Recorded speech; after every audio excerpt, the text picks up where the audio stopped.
Bonjour à tous, un nouveau podcast ABD avec Anaël Aubry qui nous fait le plaisir de revenir nous voir.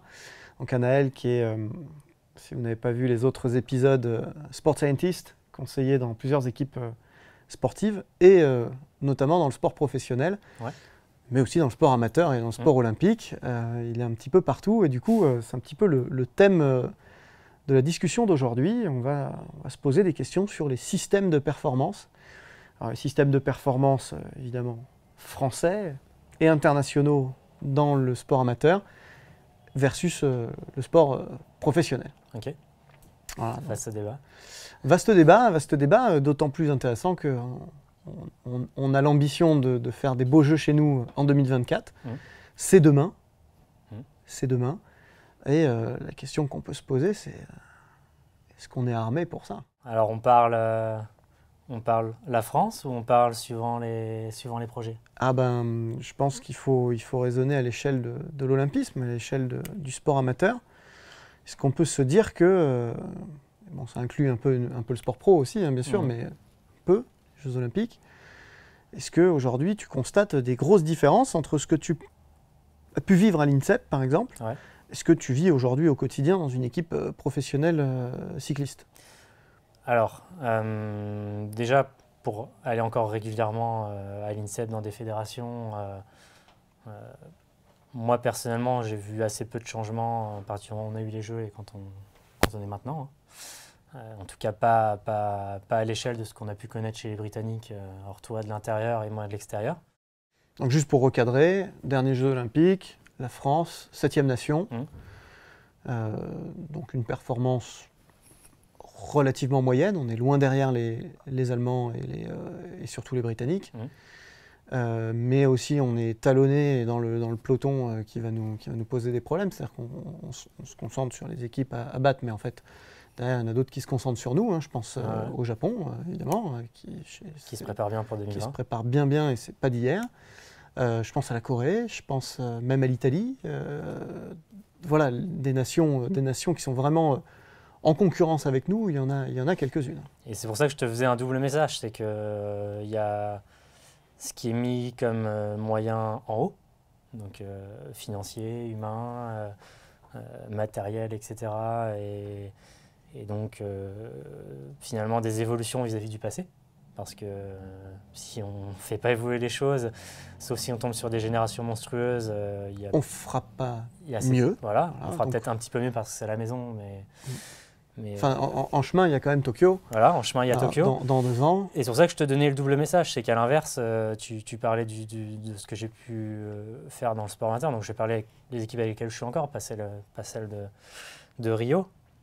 Donc c'est pas 3 gros sports, hein. C'est le triathlon, l'eau libre et le pentathlon moderne, donc la natation en eau libre, qui sont franchement pas des gros sports, hein. C'est pas le foot, le tennis, etc. Enfin, triathlon, ça peut potentiellement rapporter autant de médailles que le foot ou le... Oui, non, je veux dire en termes de moyens fédéraux, bien sûr. c'est plutôt ça que je voulais dire.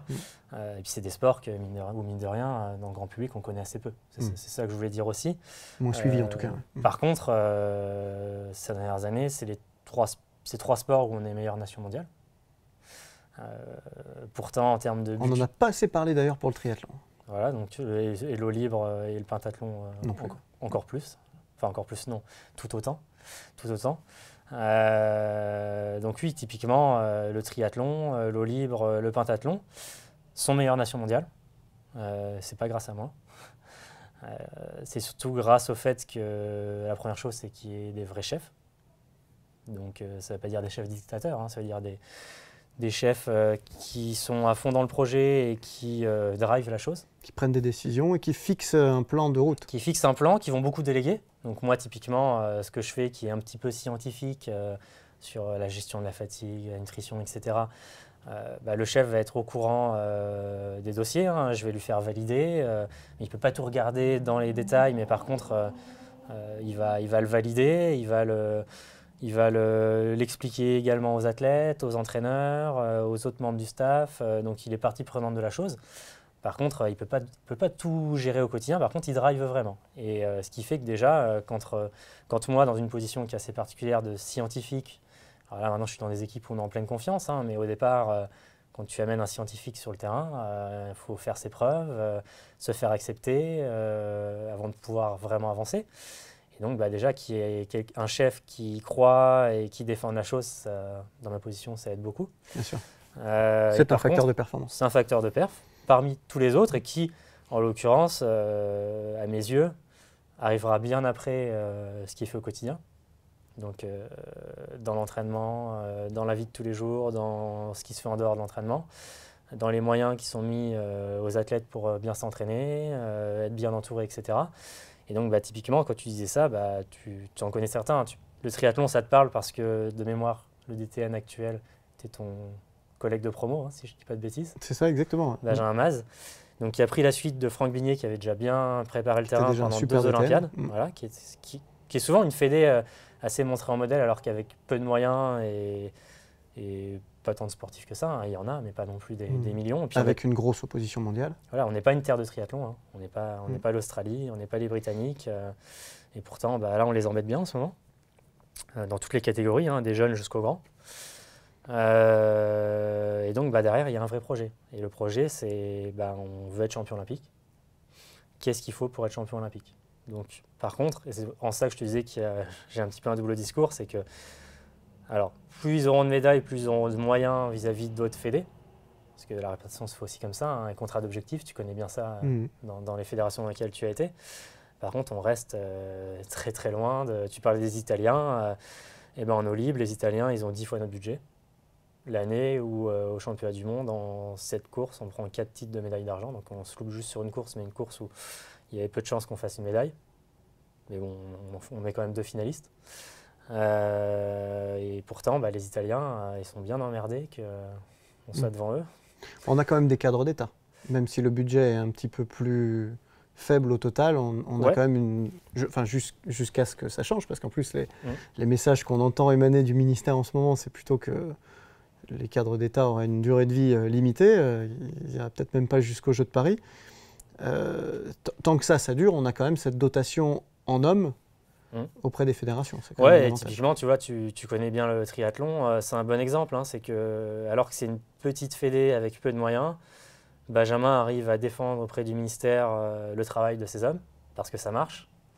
Il arrive même à recruter, ce qui est quand même... ce qui n'est pas dans l'air du temps. Voilà, ce qui n'est pas dans l'air du temps, donc paradoxalement. C'est que ça marche bien et qu'il défend bien ses hommes. Par contre, tu as raison, c'est des hommes. Et typiquement, si je prends ces 3 équipes, tout repose sur quelques hommes qui se surinvestissent. Et donc, ça marche pour faire des médailles. Ou qui vont même aller chercher, tu vois, à l'eau libre. Stéphane, une de ses premières décisions, c'est d'avoir été chercher Philippe Lucas, qui est un entraîneur qui fait un peu peur. Pour le moins polarisant. Pourtant, depuis 20 ans, il sort des champions du monde tous les ans. Donc, il doit quand même savoir un petit peu entraîner. Il doit se passer quelque chose, en tout cas, ouais. Voilà. Et puis, donc, visiblement, c'est un très bon entraîneur qui sait faire gagner ses athlètes, hommes ou femmes d'ailleurs, jeunes ou vieux.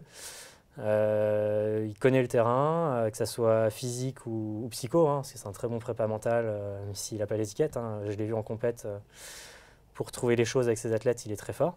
Et puis Stéphane va essayer en tout cas de trouver des ressources qui vont pouvoir l'accompagner aussi. Donc typiquement, la prépa mentale, je le disais pour Philippe, mais il va aussi avoir une prépa mentale qui va venir l'accompagner sur des choses qui maîtrisera peut-être un petit peu moins, hein, sur le lâcher-prise, ce genre de choses. Sur le côté récup, ça va plutôt être moi, parce que Philippe c'est un super coach, mais c'est pas son job de faire récupérer les athlètes quand il y a besoin.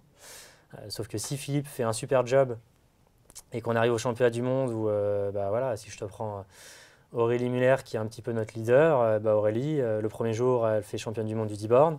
2 jours après, elle a le 5 km, où elle fait médaille d'argent. Et le lendemain, elle a le relais, où on gagne le titre. Donc Philippe aura beau être le meilleur entraîneur du monde. Si à côté, ils mettent des moyens pour faire récupérer leurs athlètes, il y a des chances qu'au moment où on arrive au relais, ça soit un petit peu resserré, quoi. Donc je pense que c'est possible parce que visiblement dans ces fédés, dans ces équipes nationales, on gagne. Alors qu'on n'a pas forcément plus de moyens que les autres, plutôt moins, beaucoup moins. Par contre, ça passe par un surinvestissement qui, et à mes yeux, et là je sors un peu du sport, hein, tiendra qu'un temps. Parce que Benjamin, Stéphane, si on reparle du pentathlon, c'est Jean-Maxence et Jean-Philippe. Jean-Pierre, pardon. Jean-Pierre, je l'appelle que par son surnom d'habitude, qui est Chico. En fait, du matin au soir, sauf que le matin commence très tôt, le soir finit très tard, ils font que ça. Le week-end, ils font que ça. Les vacances, ils n'en ont pas.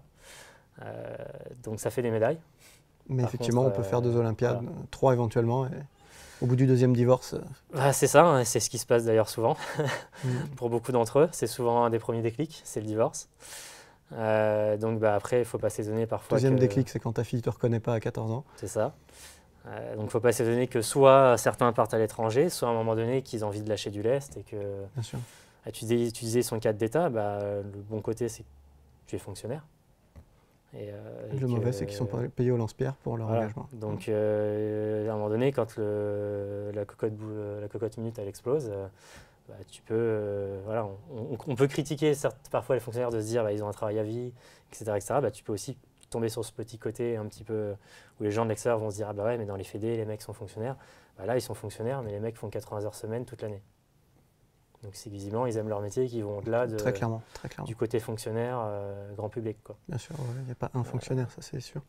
Et si je reprends ce que tu me dis, en fait, c'est hyper intéressant. Je le recroise avec un livre que j'ai lu il n'y a pas très longtemps qui s'appelle JO 2024, Participer ou gagner, de Ludovic Mochien. Je ne sais pas si tu as eu l'occasion de le feuilleter. Et c'est une des préconisations récurrentes de tous les acteurs qui ont été questionnés, hein, que ce soit les gens du CNOSF, les gens de l'INSEP, les gens du haut niveau, les entraîneurs de haut niveau, les DTN, les présidents actuels ou passés. Tous fustigent l'absence de chef aujourd'hui évidemment dans le sport français, mais encore plus dans le sport de haut niveau. Et du coup, pas de chef, pas de projet, pas de direction, Et c'est un peu cette impression-là qu'on a aujourd'hui, à quelques pas des Jeux Olympiques. On a l'impression qu'il n'y a toujours pas de chef incontestable à bord qui dit voilà le point A, voilà le point B. Le point B, c'est le podium olympique qu'on vise. Top 5, on dit, mais si les Britons font P2, il n'y a pas de raison qu'on ne puisse pas se glisser sur le podium à notre tour. Bon, disons que l'objectif, c'est P5, c'est le point B. Mais entre les deux, il n'y a pas ce chef qui dit, voilà, suivez-moi, c'est ça le chemin. Honnêtement, sur ces équipes-là qui ont gagné, ou d'autres avant avec qui j'ai pu travailler, le VTT, la boxe avait bien marché, à Rio aussi. Si tu veux, ce que j'ai toujours retrouvé, c'est ce que tu dis. Dans ces équipes-là, il y avait un vrai chef. Ça ne veut pas dire un dictateur, mais ça veut dire déjà quelqu'un de respecté. Non, un vrai leader. Très respecté, qui met en place des projets, qui délègue beaucoup à ses hommes, mais parce qu'il leur fait une confiance aveugle et qu'il les a choisis. Il les a choisis, ça c'est important. On se rend compte aujourd'hui dans le système INSEPien, INSEPien, ministériel, même dans certaines équipes pro, qu'on arrive dans des systèmes où c'est dead man shoes, quoi. Même si on arrive à la tête d'une équipe, les membres de cette équipe sont déjà là et seront probablement souvent là après nous. Donc effectivement, aujourd'hui, c'est sans doute un des problèmes. On ne choisit pas les équipes avec lesquelles on travaille, en tout cas pas tout le temps. Quand on arrive, qu'on est DTN, on a l'équipe qu'on a, on peut recruter peut-être 1 ou 2 personnes, et encore dans un pool de gens qui ont un statut, un profil recrutable. C'est vrai que c'est encore beaucoup de profs de sport, beaucoup de fonctionnaires justement. Et du coup, d'un point de vue managérial, c'est difficile de déléguer. C'est pas aussi facile que ça. Et du coup, tu vois, c'est marrant, j'ai jamais pensé à ce que tu dis, mais ces 3 équipes, le Penta, c'est simple, ils sont 2. Donc ça marche pas mal apparemment, donc changeons. Non, de toute façon, il n'y a pas moyen de changer l'équipe. Le triathlon, c'est ce qu'on disait, Franck a fait 2 Olympiades et si tu veux, son cheminement a été finalement de construire l'équipe qui lui paraissait la plus cohérente, notamment en filtrant les gens qui passent le professorat aussi, en allant proposer de passer le professorat à des gens qui, sur des stages de ligue, etc., ont été identifiés comme ce gars-là, il vaut vraiment le coup sur ces aspects-là, c'est un super coach ou c'est un super formateur, parce qu'il y a aussi la formation, il y a plein de choses. Et puis finalement, Benjamin arrive avec des équipes déjà construites et finalement qui ont évolué sur les... Tout à la fois équilibrées, polyvalentes et compétentes. Voilà. Et puis Stéphane, l'autre chose, c'est que c'est une fédération où il y a 4 sports.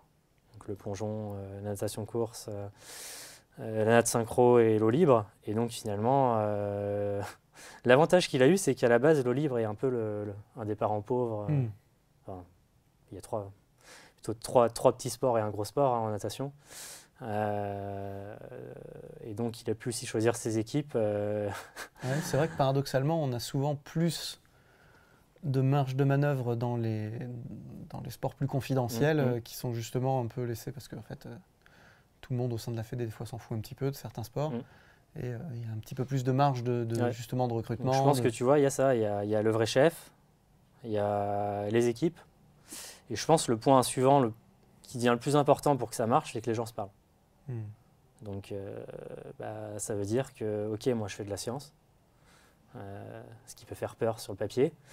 Par contre, je vais le vulgariser ça ne veut pas dire baisser le niveau, hein, ça veut dire rendre compréhensible des choses qui pourraient être auxquelles les gens n'auraient pas pu forcément avoir accès par le passé.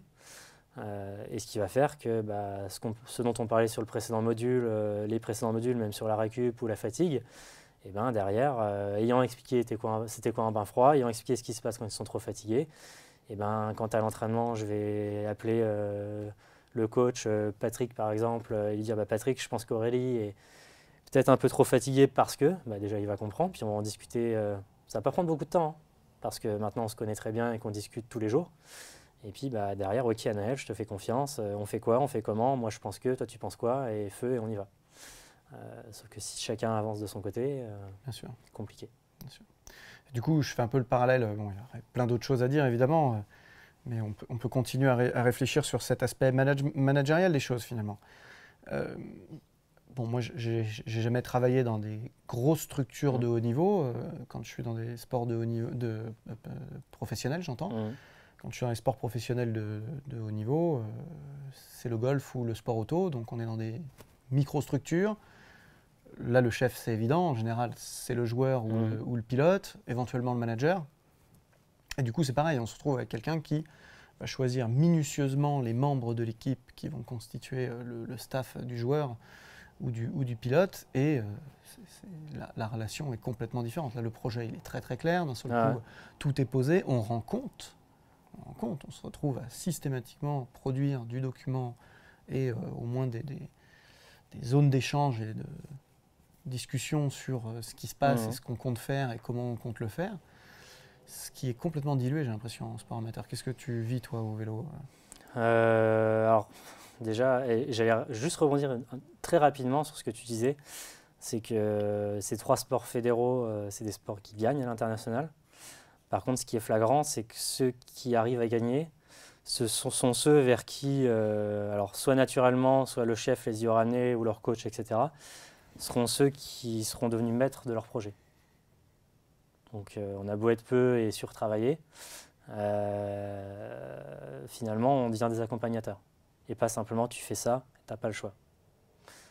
Donc ça je pense que c'est important aussi de le dire, c'est que je pense que tu retrouvais ça dans d'autres sports, tu me confirmeras, mais en principe ceux qui gagnent sont quand même ceux qui deviennent relativement, je ne sais pas si le mot autonome, ou en tout cas comprennent ce qu'on fait et vont savoir aussi, avoir leur mot à dire, et 2, vont s'investir dans le projet parce qu'ils savent pourquoi ils s'y investissent, parce que c'est leur projet. On peut pas les porter, hein, ça c'est évident. Hein. Non, ça ne marchera pas. Ou alors très rarement, mais puis, pas sur le long terme. Ça renvoie aussi au rôle modeste qu'a chacun des maillons à son niveau, c'est-à-dire que ce soit le sport scientist ou le préparateur physique. Bien sûr qu'on influence la performance, mais tellement peu comparé à ce que produit réellement le sportif de haut niveau en lui-même à l'échelle de sa carrière. C'est évident que si on n'a pas des gens impliqués et qui contrôlent les paramètres eux-mêmes et qui interagissent avec les paramètres. Oui, puis typiquement, alors je parle des sports que je connais, mais dans les sports d'endurance, à un moment donné, si tu ne te prends pas en main le jour de la course, tu ne peux pas gagner. Il y a des décisions à prendre, comprendre le milieu, comprendre les adversaires, et là, à un moment donné, tu n'es plus derrière lui pour lui glisser dans l'oreille, fais ça. Non, clairement, donc, quel que soit le talent, je ne connais pas de champion passif. Et donc, pour répondre à ta question, déjà, alors que moi, je ne suis finalement pas dans la plus grosse équipe cycliste, hein, c'est une équipe qui a sa 2e année. Alors, l'idée, c'est d'évoluer au fil des années, hein, mais on ne va pas devenir la Sky, qui est la grosse équipe britannique en un an. Hein. Et malgré ça, premier stage, 23 coureurs, on était 60 en tout. en comptant les coureurs. Donc il y avait plus plus de staff que de coureurs.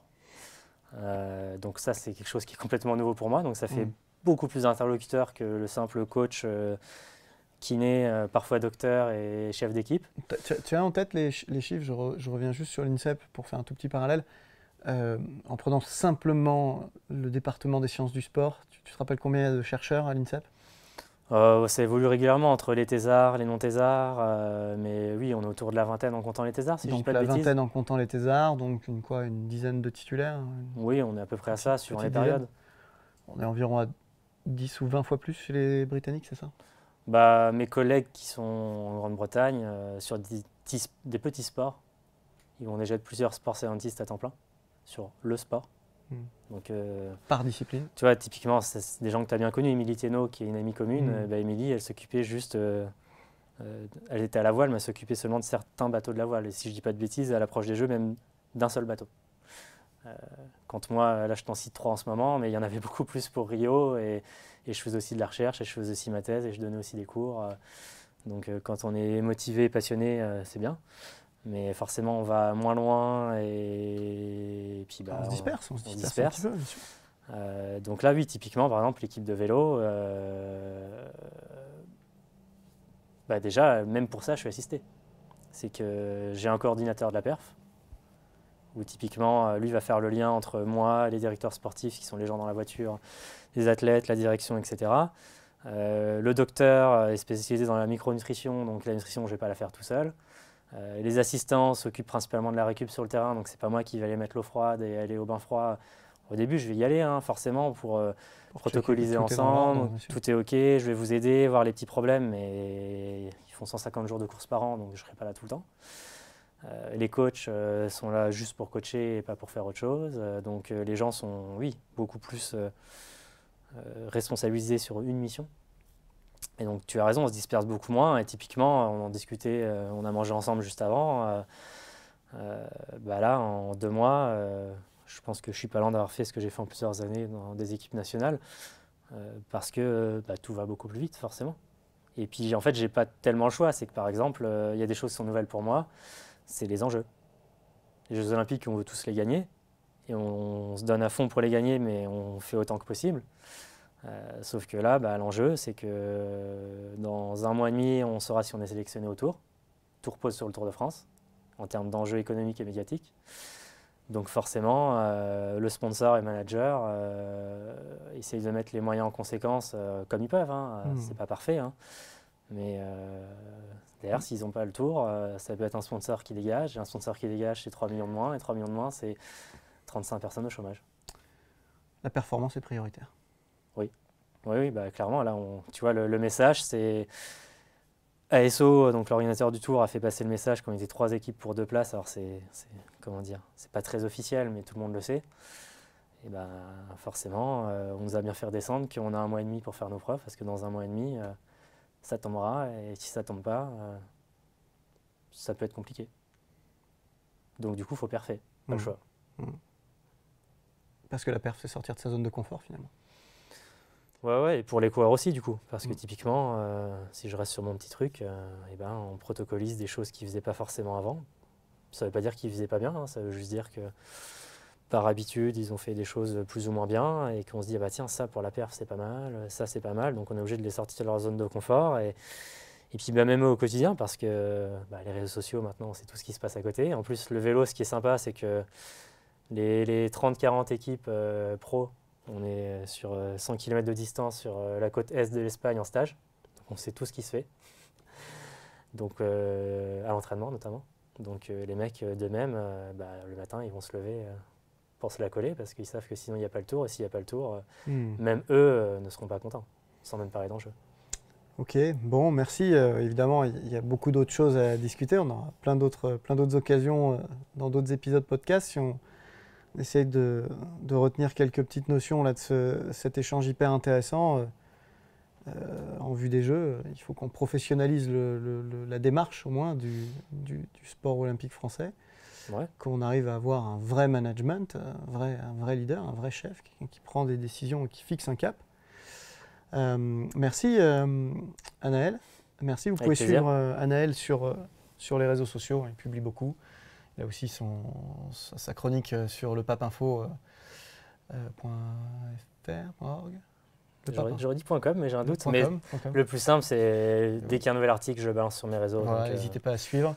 Et puis toujours plus d'articles et de podcasts sur broussal-derval.com. Merci à tous. Salut.